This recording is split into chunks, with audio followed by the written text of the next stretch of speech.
Hello, welcome back to the channel. Today we're diving right into how to use Notion for PR campaign planning. So let's get started. Step 1 is setting up your workspace. In Notion, you can create a new page for your PR campaign. Name it according to your campaign for easy reference. Having a dedicated workspace allows you to keep all relevant information and tasks in one place, reducing clutter and improving focus. Once you've created your page, it's time for step 2, creating sections. These could include objectives, key messages, target audience, and timeline. Divide your page into these sections using Notion's heading feature. This helps us because it organizes the campaign elements in a logical and easy-to-navigate way. Step 3 involves detailing each section. For instance, under Objectives, jot down what you hope to achieve.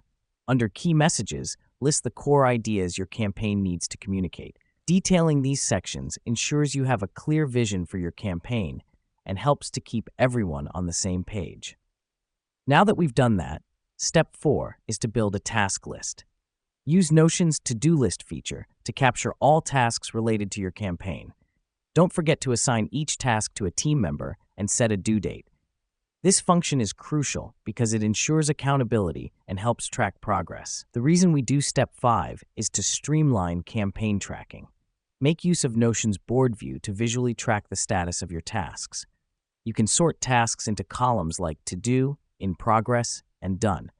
This visual display aids in quickly identifying bottlenecks and ensuring timely completion of all tasks. Here's what's happening behind the scenes.